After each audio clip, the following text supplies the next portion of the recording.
لا حول ولا قوة إلا بالله. Bismillahirrahmanirrahim. Assalamualaikum warahmatullahi wabarakatuh. Alhamdulillahi wa kafa, wassalatu wassalamu ala rasulillahil mustafa wa ala alihi wa sahbihi wa man wafa, wa ba'd. Fa ya ahbaballahi wa ahbaba rasulihi sallallahu alaihi wasallam, usi nafsi wa iyyakum bi taqwallahi faqad fazal muttaqun, fala tamutunna illa wa antum muslimun. Faqala ta'ala ya ayyuhalladzina amanu taqullaha haqqa tuqatih wa la tamutunna illa wa antum muslimun. Saya ingin berkisah dulu sejenak dan menyampaikan dulu kenapa Rasulullah SAW mesti dicintai. Kenapa Rasulullah SAW mesti dicintai? Bagaimana cinta sahabat kepada Rasulullah? Dan terakhir, bagaimana cara kita meniru para sahabat dalam mencintai Rasulullah SAW? Selanjutnya, apa yang kita dapatkan kalau kita bisa mencintai Rasulullah SAW? Kita mulai dari Quran surah ke-2 Al-Baqarah ayat 127, dilanjutkan dengan Quran surah ke-61 As-Saff ayat yang ke-6. Keduanya sama-sama di posisi paling kiri sebelah atas. Baik, bismillah, kita mulai. Ikhwas sekalian, Nabi Muhammad SAW itu adalah di antara nabi yang paling unik, paling istimewa, paling spesial, diuraikan oleh Al-Quran, disampaikan lewat penegasan Allah dibanding nabi-nabi yang lainnya. Anda bayangkan, nabi belum dilahirkan saja sudah didoakan oleh dua orang nabi, dua orang rasul jauh sebelum kelahirannya, bahkan 30 generasi sebelum kelahirannya. Quran surah kedua Al-Baqarah ayat 127. Lihat posisi paling kiri sebelah atas. Wa idh yarfa'u Ibrahimul qawa'id minal bait wa Ismail Rabbana taqabbal minna innaka antas sami'ul alim. Perhatikan kalimatnya. Dan ingatlah, wa idh. Perhatikan cara menafsirkannya. Kalau ada idh dalam bahasa Arab, itu Anda bukan sekedar diminta mengingat, tapi menghadirkan momentum yang diingat itu, atau mengambil pelajaran dari apa yang disampaikan informasinya. Diseakan-akan Allah ingin menyampaikan wa'idh, dan pelajarilah dan hadirkanlah momentum ini jika Anda ingin menghadirkannya. Pelajari hikmahnya. Yarfa'u Ibrahimul qawa'id, ketika Nabi Ibrahim diperintahkan untuk meninggikan kembali pondasi bangunan Ka'bah. Anda bisa bayangkan istimewanya Nabi Muhammad SAW. Kenapa kita sangat begitu mencintainya? Jangankan kita, dua nabi, dua rasul, saking istimewanya Nabi, 30 generasi sebelum kelahirannya sudah dimintakan kepada Allah untuk bisa diberikan kemuliaan dalam dakwahnya. Muhammad bin Abdullah bin Abdul Muttalib bin Hashim bin Abdul Manaf bin Qusay bin Murrah bin Kilab bin Ka'ab bin Ghalib bin Fihr bin Malik bin Nadar bin Kinana bin Khuzaimah bin Mudrika bin Ilyas alaihissalam bin Nizar bin Mudar bin Ma'ad bin Adnan bin Addi bin Adri bin Muqawwam bin Nahur bin Tarikh bin Ya'rub bin Yasjub bin Nabit bin Ismail alaihissalam bin Ibrahim alaihissalam. 30 generasi sebelum kelahirannya sudah didoakan. Kalau beliau bukan manusia mulia, mustahil dua orang nabi, dua orang rasul menyebutkan risalahnya, memohon kemudahan kepada Allah untuk dakwahnya. Jikalau Nabi Ibrahim, Nabi Ismail saja mencintai Nabi Muhammad, maka siapa kita? Maka apa alasan kita untuk tidak mencintai Rasulullah SAW? Isa alaihissalam, Nabi Isa alaihissalam. Antum kenal Nabi Isa? Baik, Quran surah 61 ayat yang ke-6, posisi paling kiri sebelah atas. Nabi Isa sampai mengumpulkan umatnya untuk ngasih kabar. Padahal Nabi Isa itu hidup 600 tahun sebelum kedatangan Nabi Muhammad SAW. 600 tahun sebelum kelahirannya.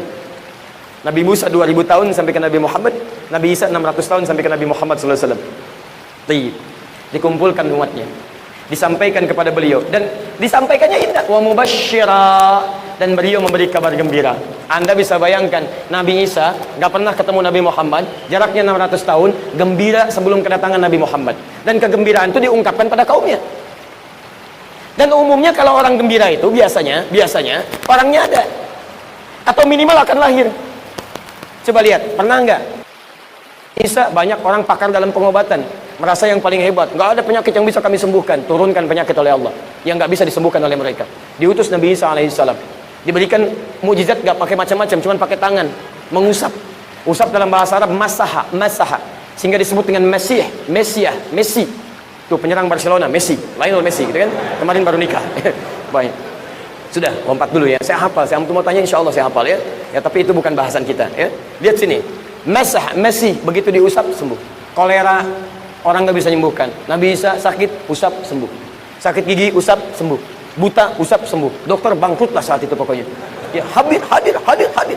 Ada orang meninggal minta dibuktikan, Allahu Akbar, biiznillah, dengan nama Allah, bangun. Ingat kalimat biiznillahnya muncul.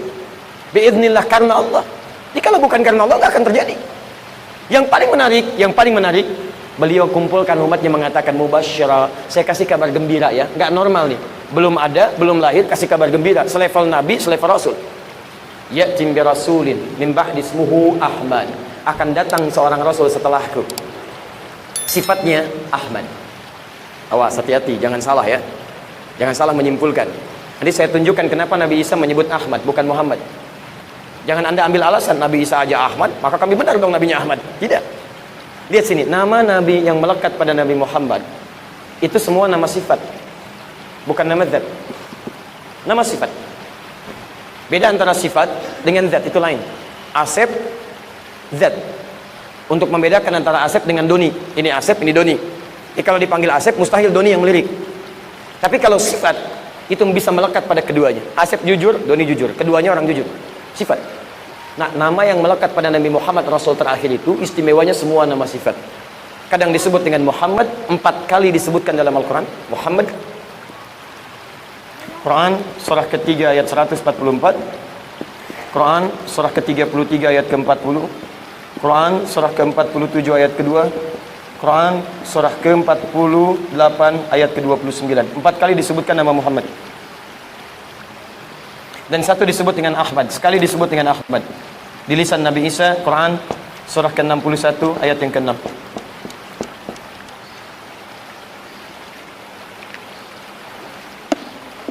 Perhatikan, ini yang menjadi alasan kenapa Nabi dicintai oleh para Nabi dan Rasul sebelumnya. Kalau disebutkan Muhammad, itu asalnya berasal dari kata Mahmud. Kan pada hewan, pada tumbuhan beliau jaga. Seemosi-emosinya kalian dalam berjihad, jangan rusak tanaman, jangan hancurkan rumah ibadah, jangan pisahkan anak dari orang tuanya, jangan lukai orang-orang yang sudah sepuh. Muhammad sallallahu alaihi wasallam. Muhammad sallallahu alaihi wasallam. Saking kasihnya sampai turun ayat di Quran. Surah ke-9 ayat 128 itu. Laqad ja'akum rasulun min anfusikum azizun 'alaihi ma 'anittum harisun 'alaikum bil mu'minina raufur rahim. Sungguh kalian mendapat karunia luar biasa, kata Allah. Akan datang pada sekalian seorang rasul. Azizun 'alaihi ma 'anittum. Beban-beban kalian tuh begitu dirasakan oleh beliau. Kalau bisa jangan Anda yang menderita, kalau bisa Nabi aja yang menderita. Muhammad sallallahu alaihi wasallam. Datang beliau ke Taif dengan Zaid bin Thabit. Niat hati ingin berdakwah. Begitu sampai ke sana dilempari di batas perbatasan antara Taif dengan Mekah. Dilempari beliau, dilempari sampai berdarah sebagiannya. Sampai Zaid menjadi perisainya. Sampai kemudian mundur beliau. Saat beristirahat di bawah naungan pohon itu tiba-tiba datang 2 malaikat penjaga gunung. Mengatakan kepada Nabi Muhammad SAW, "Ya Muhammad, mujjadaika ilas sama." Angkat tanganmu ke langit, mintakan. Saya angkat 2 bukit Taif untuk menghimpin mereka semua. Angkat.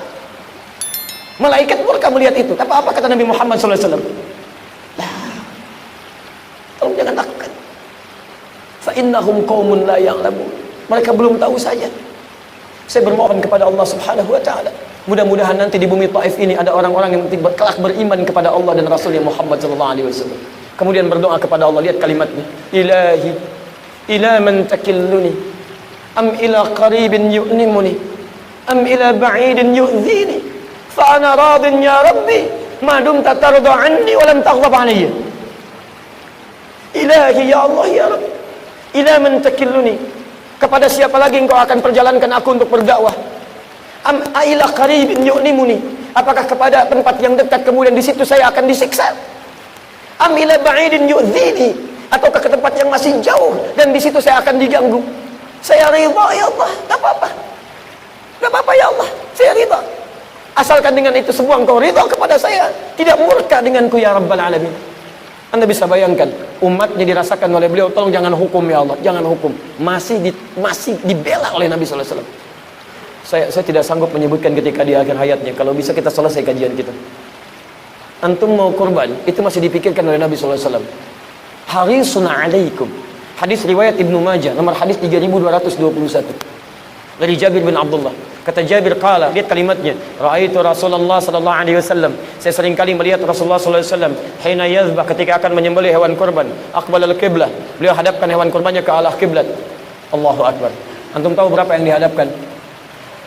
100 ekor. Umumnya 100 ekor.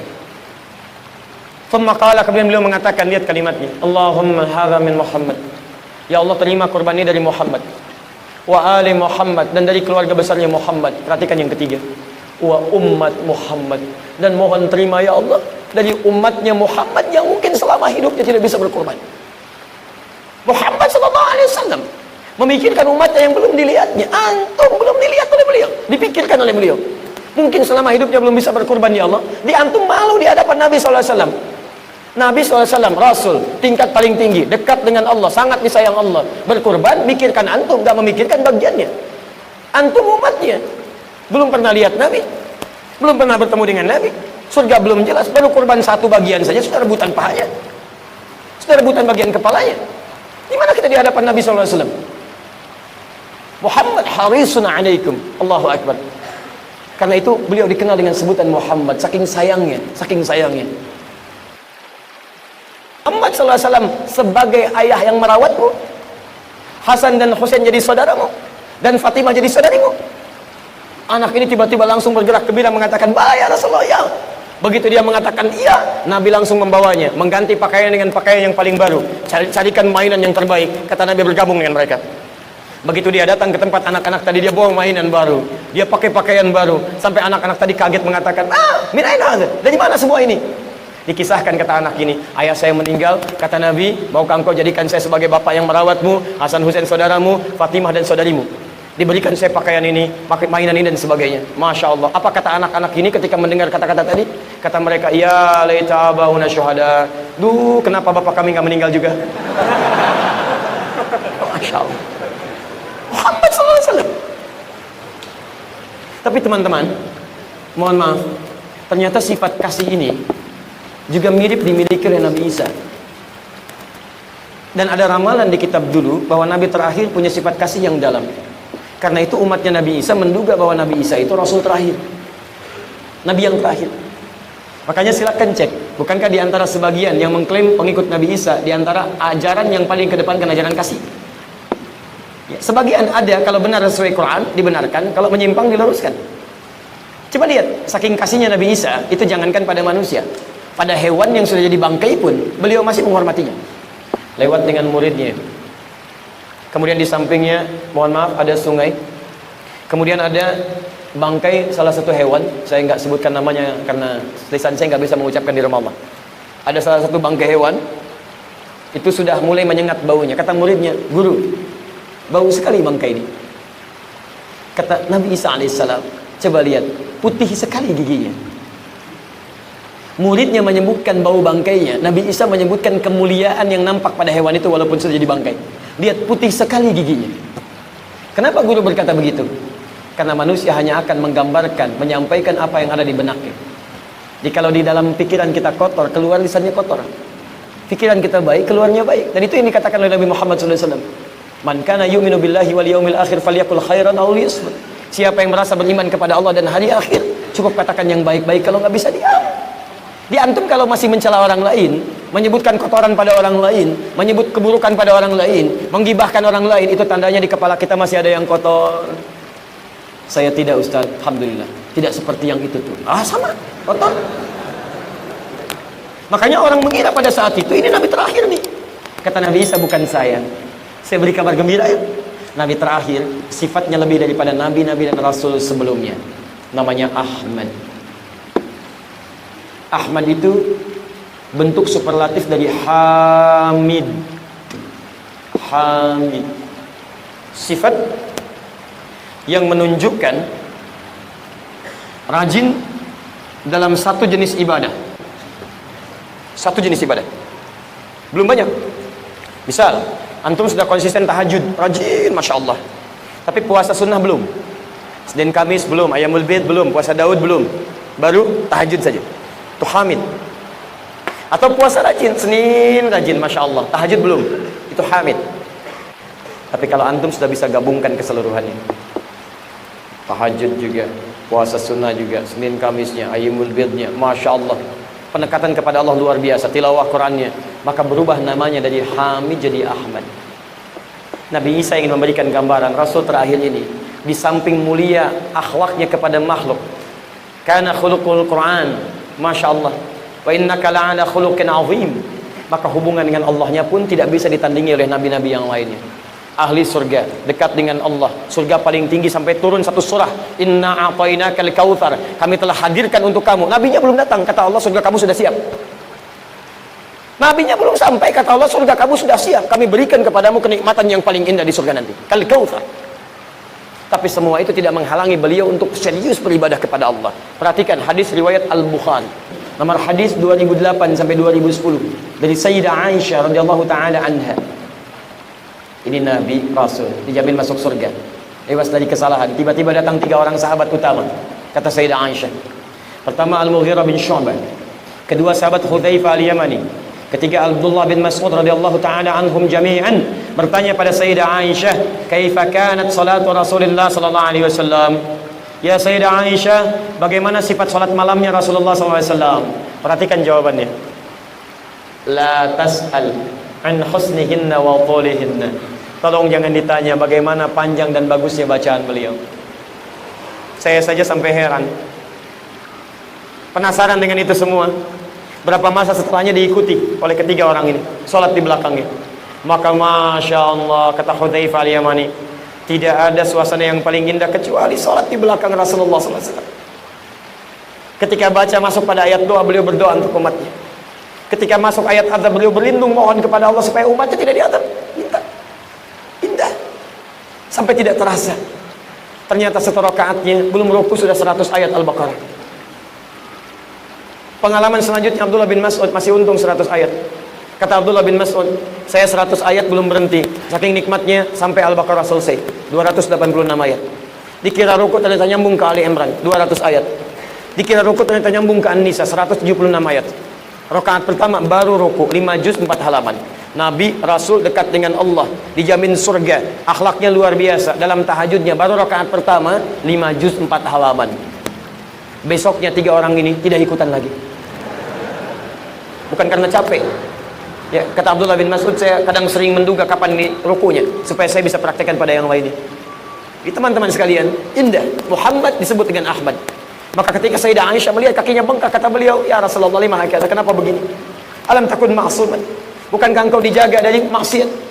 Alam takun madmunan, bukankah engkau dijamin masuk surga? Kenapa masih sampai begini? Kata Nabi Muhammad SAW, afala akunu abdan syakura, apakah enggak boleh menjadi hamba yang bersyukur? Disinilah kemudian para Nabi dan Rasul sebelumnya menyebutkan keistimewaan. Begitu mencintainya. Nabi, Rasul, semua Nabi, semua Rasul, derajat tertinggi di sisi Allah, mencintai Nabi Muhammad SAW dengan segala jiwa dan raganya.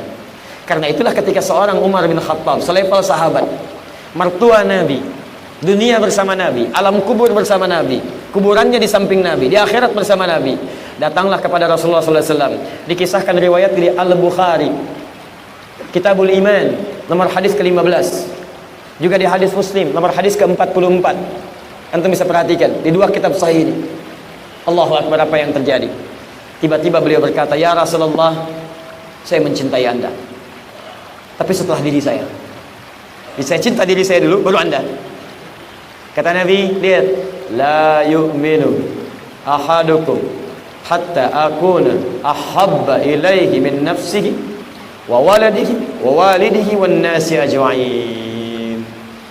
Tidaklah sempurna iman seseorang sebelum saya dicintai olehnya melebihi dirinya, melebihi cintanya kepada anaknya, cintanya pada orang tuanya, dan cintanya pada seluruh makhluk di alam semesta ini.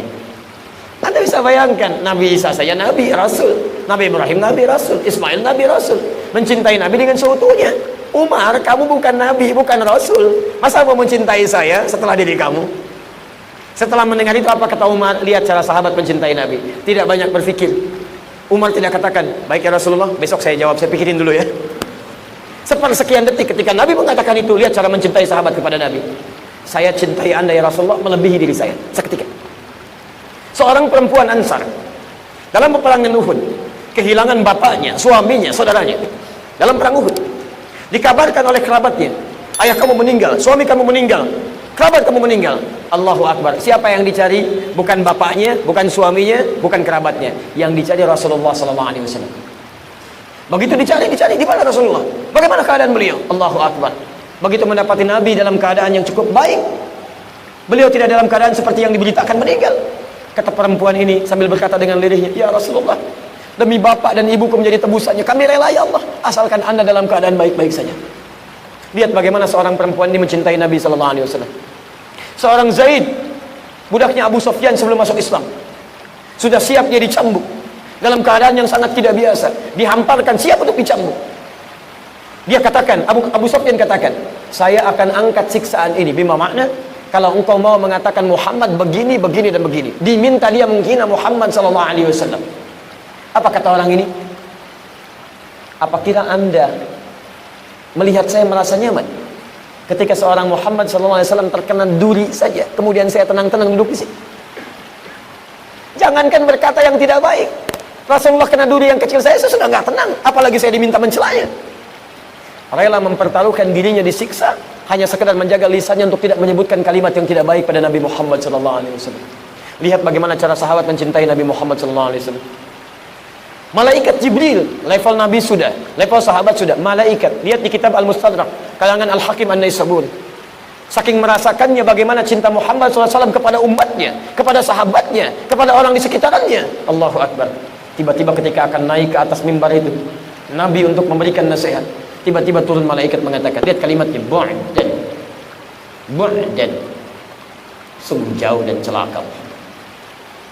Liman dzukirta indahu falam yusalli alaihi. Orang yang disebutkan namamu di sampingnya, tapi untuk salawat saja kepadamu dia tidak mau. Dia jauh dari rahmat Allah. Keterlaluan orang ini. Dia ada ba'id, ada bu'dan, itu beda. Kalau ba'id itu jauh, kalau bu'dan itu keterlaluan. Bahkan di riwayat lain, raghima anfu rajul, sungguh terhina seseorang yang disebutkan nama Nabi Muhammad, bahkan lisannya tak mampu bersalawat kepadanya. Kata malaikat Jibril, lihat kalimatnya, kata para ulama hadis.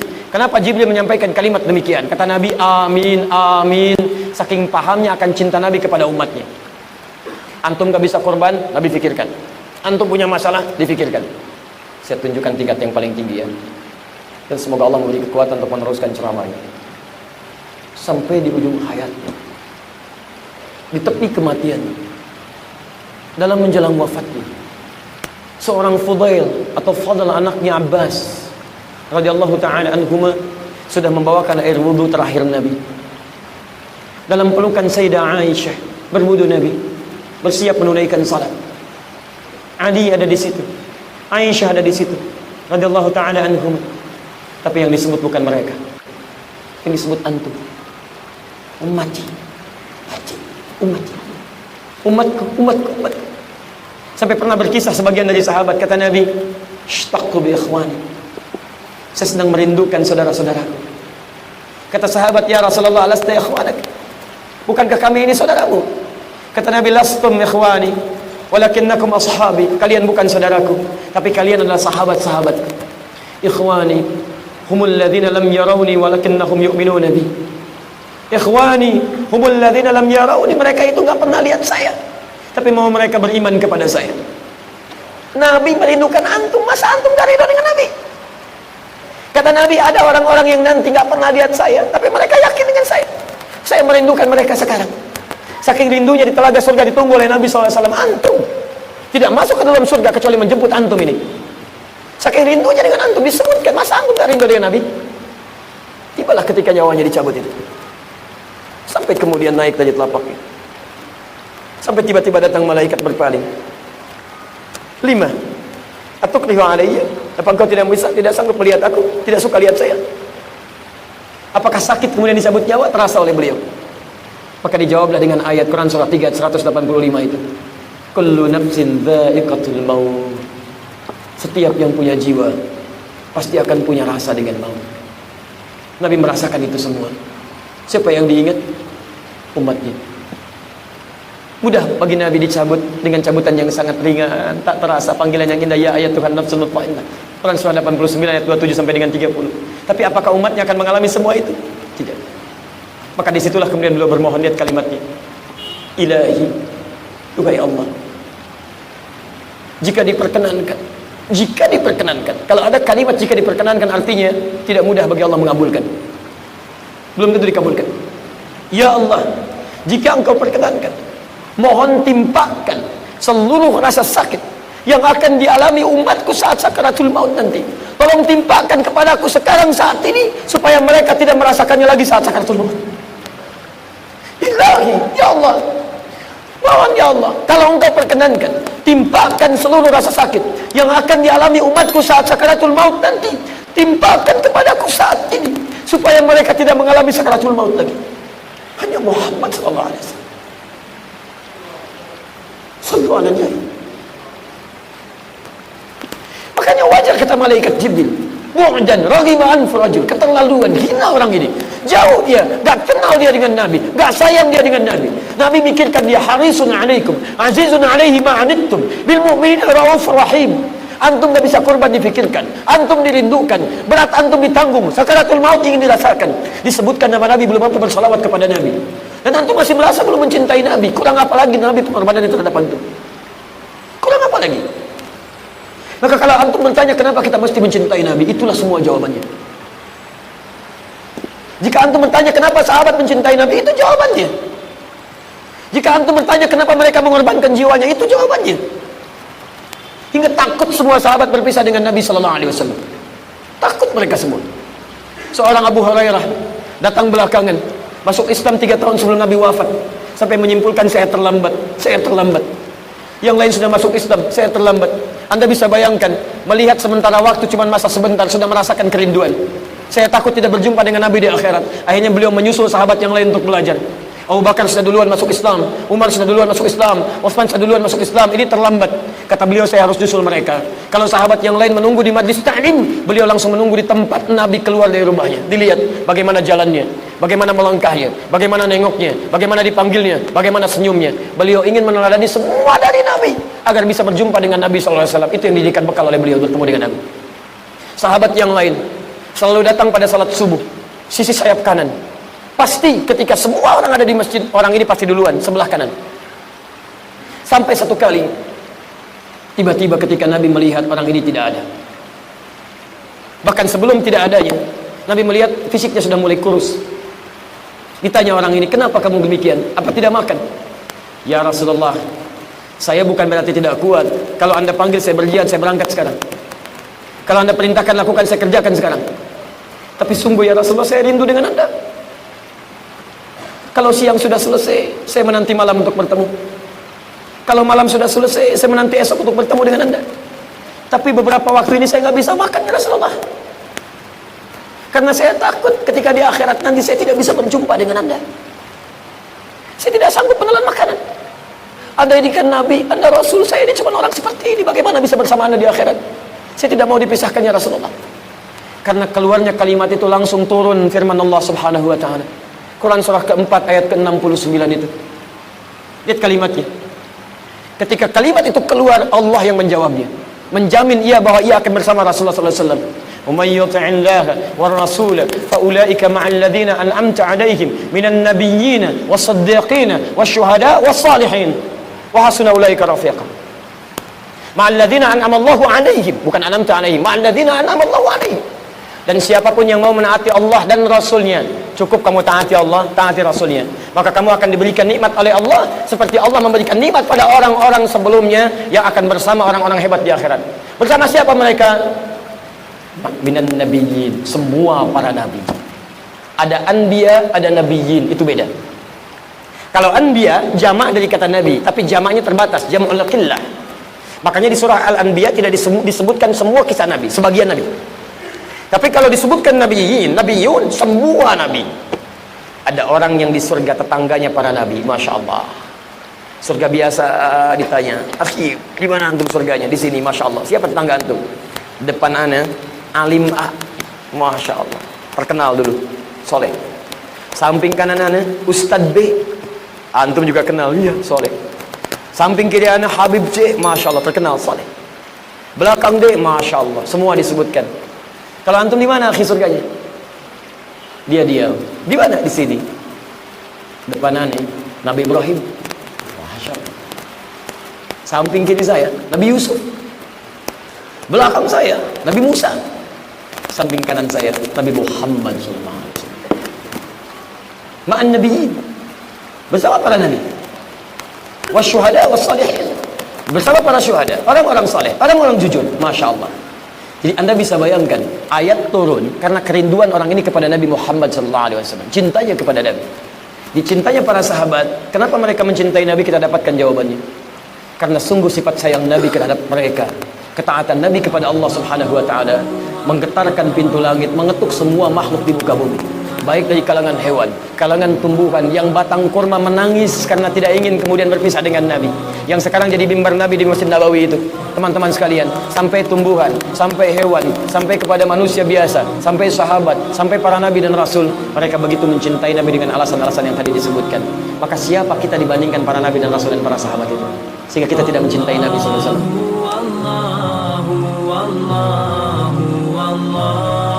Allah